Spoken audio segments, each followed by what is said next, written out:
Okay, I'm just gonna do a little update on some of what's been happening. I have overcommitted myself given my circumstances. Among my circumstances, homelessness. The kind of shock of finding out that I'm actually pregnant with twins, not just one child. Entrenched poverty, ongoing stalking and harassment. Uh, it's fucked up. Like people are. I mean, there's obviously some attempt to socialize and check or put me in my place, which is like, please, motherfuckers, I've dealt with this all my life. But the fact that it's ongoing and it's disruptive, and that I have varying other responsibilities occurring at the same time and very little resources, limits my ability to fulfill what my intentions are. It just means that everything's put on the back burner. Over the last 4 or 5 weeks, I've lived in 4 different places. The gross abuse of policy and legislation as an instrument to disenfranchise, almost create a civil death of people who are without homes. My mind has really broadened speaking to some of the women here and some of what they talk about. And these aren't women who have been sitting on their ass all day doing, nothing for 20 years. These are people who have paid taxes for 20 years of their lives, worked hard, and predominantly through no fault of their own, usually as a result of some kind of crisis, they find themselves uh, financially stuck. And as a result of that, or as a result of violence, become homeless. Some of the comments have been really, really profound. So I've been having conversations with these women, and I'm not talking about long hours of conversations. I'm talking about a 15-minute snapshot into their lives. It really exposes the fact that the safety net that we understand as a social security, the public purse that we as a society contribute to in order to pay taxes, which then pay for public administration, pay our politicians, and infrastructure.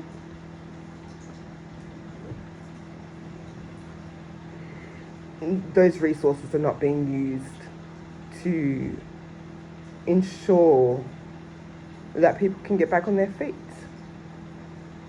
And so homelessness is entrenched across Australia right now. There are rising rates of women who are suiciding as a result of homelessness, families that are being broken, women who are being forced into a kind of bondage, being forced to return to abusive husbands, people who economically exploit or control them, just to have a roof over their head. And this is a huge problem. I think as more and more people fall through the holes in the so-called safety net, it's going to have a number of repercussions across our society at large. People often make reference to great disparities between the rich and poor, the privatization of property, the haves and the have-nots. And it seems inevitable that if a housing market is not sustainable, or it privileges a very limited few, it is destined to, at some point, implode. So my current project, and really it's out of necessity, it's become my priority because I'm homeless. Because I'm homeless with twins. Because I'm homeless with twins to the wealthiest man on the planet.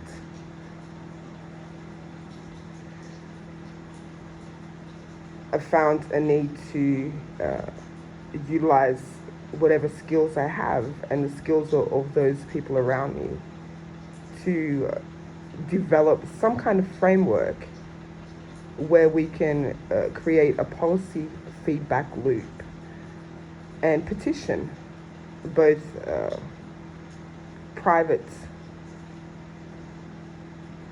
landowners, developers, but also government, also our ministers. Another really sad thing I think that's happening is there's an interesting power dynamic that's occurring as a result of these policies, where charities are kind of, government outsources to charities to provide necessary supports, and that in itself is creating a power dynamic that, in my mind, seems to reflect a kind of master-slave dichotomy.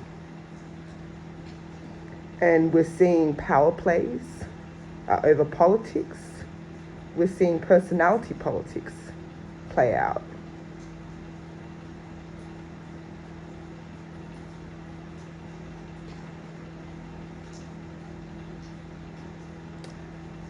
And then we're seeing third parties, other actors, exploit that. And there's no way that this can ultimately be an efficient way to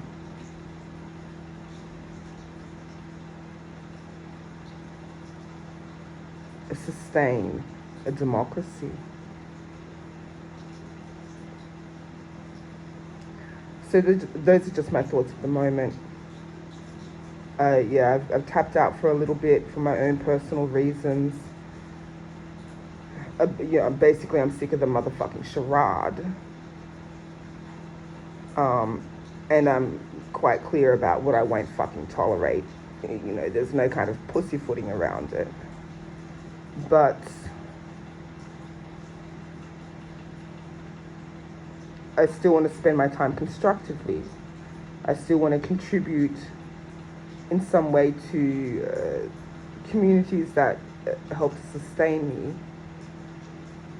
And I want to appreciate the skills that other people bring to the table.